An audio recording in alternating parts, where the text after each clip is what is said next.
Hey, welcome to another video. So today we're going to be going into the PSION conspiracy, but before I begin, please be sure to like the video, subscribe to the channel, join the Sith Citadel Discord, links in the description, and consider becoming a join member or sending a super thanks if you wish to further support the channel. Otherwise, let's jump straight into it. So 2 weeks after the previous events from the last video, a lone Scion infiltrated the last city with the intent of assassinating Commander Zavala. The Scion attempted to kill him within 1 day of the city's tranquil gardens, using advanced light draining technology based on the Traveler's Cage, a device designed to suppress the power of the light. Fortunately, Crow, ever watchful, noticed the threat just in time and was able to warn Zavala, preventing the attack from succeeding.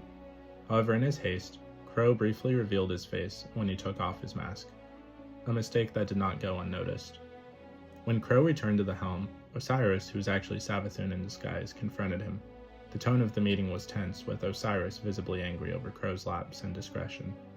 The disguised Savathun chastised the hunter for his carelessness, expressing frustration over how the situation could have been avoided.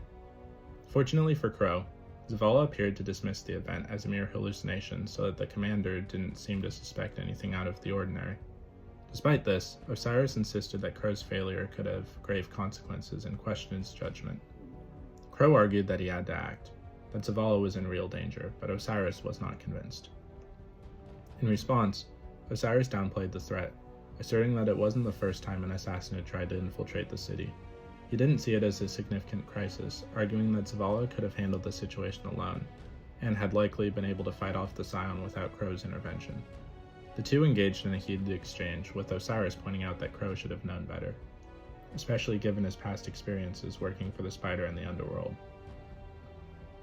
Osiris stressed how small mistakes could lead to much larger problems, referencing Crow's previous slip-ups and comparing them to his own experience with the Hive god Wrath. At this remark, Crow snapped back, sarcastically suggesting that Osiris had learned nothing from her own pursuit of Wrath. Savathun, pretending to be furious, warned Crow to be careful with his words. The tension was palpable. Crow apologized for not wearing his mask during the incident, but maintained his belief that Zavala remained at risk. After a moment, Osiris relented, agreeing that Zavala's safety was indeed important. To mitigate the risk of another attack, Osiris ordered Crow to stay close to Zavala, assigning him as the commander's personal bodyguard. Osiris explained that a larger team would attract attention and potentially thwart any further attempts to draw out the assassins. He instructed Crow to remain in the shadows, to speak only when necessary, and to follow his orders without question. Most importantly, Crow was to keep his mask on at all times. Crow, though still uncertain about the dangers they faced, promised to comply with the instructions, knowing that his actions could mean the difference between life and death for the commander. The conversation marked a turning point for Crow. He was no longer just an outsider struggling with his identity, but was now directly involved in the protection of Zavala, a pivotal figure within the last city. Yet the conspiracy surrounding the Scion assassin was far from over, and the threat against Zavala remained ever present. So what did you guys think of the Scion conspiracy? Please let me know in the comments down below. If you haven't already, please be sure to like the video, subscribe to the channel, join the Sith Citadel Discord, links in the description, and consider becoming a join member or sending a super thanks if you wish to further support the channel. Otherwise, I'll see you in the next video.